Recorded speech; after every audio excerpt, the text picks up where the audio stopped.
Hi കൂട്ടുകാരെ, നമസ്കാരം. അപ്പോൾ നമുക്കിന്ന് വളരെ സിമ്പിളായിട്ട് തയ്യാറാക്കാൻ പറ്റുന്ന ഒരു ബീട്രൂട്ട് മെഴുക്കുവരട്ടിയാണ് കേട്ടോ ഇന്ന് ഞാനിവിടെ കാണിക്കുന്നത്. അപ്പോൾ ബീട്രൂട്ട് എടുക്കുമ്പോൾ നല്ല ഫ്രഷായ ബീട്രൂട്ട് തന്നെ എടുക്കുക. നമ്മൾ വാങ്ങുമ്പോൾ തന്നെ അറിയാമല്ലോ, ബീട്രൂട്ടിൻ്റെ പുറത്ത് നല്ല കളറൊക്കെ കാണുന്ന ബീട്രൂട്ടൊക്കെ ഇല്ലേ. അപ്പോൾ അതിനാകുമ്പോൾ ചെറിയൊരു മധുരമൊക്കെ ഉണ്ടാവും, നല്ല ടേസ്റ്റുമായിരിക്കും.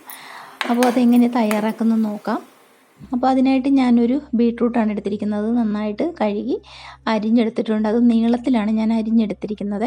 ഇനി സ്റ്റൗ കത്തിച്ചിട്ട് ഞാൻ ഒരു മൺചട്ടി വെച്ച് കൊടുത്തിട്ടുണ്ട്. അതിലേക്ക് 1 ടേബിൾ സ്പൂൺ എണ്ണ മാത്രം ഒഴിച്ചു കൊടുത്താൽ മതി കേട്ടോ. ഒരുപാട് എണ്ണേൻ്റെ ആവശ്യമില്ല.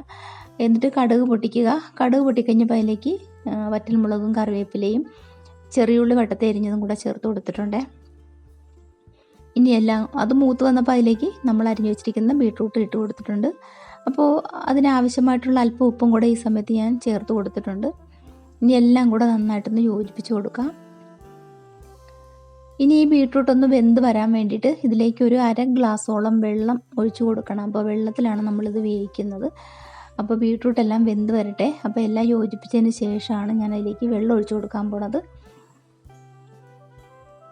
ഇനി ഇത് അടച്ചു വെച്ചിട്ട് നമുക്കിതൊന്ന് വേവിച്ചെടുക്കാം.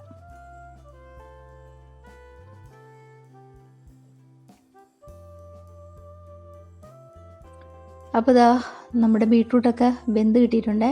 അപ്പോൾ ഉപ്പ് ചെക്ക് ചെയ്തപ്പോൾ അല്പം ഉപ്പിൻ്റെ കുറവുണ്ടായിരുന്നു. അപ്പോൾ കുറച്ച് ഉപ്പും കൂടെ ഈ സമയത്ത് ചേർത്ത് കൊടുത്തിട്ടുണ്ട്. ഇനി ഇതിലേക്ക് 1 ടേബിൾ സ്പൂൺ മുളക് പൊടിയും കൂടെ ചേർക്കണേ. ഇനി മുളക് പൊടി ഇട്ടതിന് ശേഷം എല്ലാം ഒന്ന് യോജിപ്പിച്ച് നമുക്ക് ഒന്നുകൂടെ അടച്ചു വെച്ചിട്ട് സിമ്മിലിട്ട് വയ്ക്കാവേ. അപ്പോൾ നമ്മൾ ഉണ്ടാക്കുമ്പോൾ എപ്പോഴും നല്ല ഫ്രഷായ ബീട്രൂട്ട് വെച്ച് തന്നെ ഇതുപോലെ മെഴുക്കുവരട്ടി ഉണ്ടാക്കുക. അപ്പോൾ നമ്മുടെ സിമ്പിളായിട്ടുണ്ടാക്കിയ ബീട്രൂട്ട് മെഴുക്കുവരട്ടി ഇവിടെ റെഡിയാണ്. അപ്പോൾ കൂട്ടുകാരെ, ഈ വീഡിയോ ഇഷ്ടമായെങ്കിൽ ഒരു ലൈക്ക് തരിക, ഷെയർ ചെയ്യുക, കമൻറ്റ് ചെയ്യുക. അപ്പോൾ അടുത്ത വീഡിയോയിൽ കാണാം. ടാറ്റ.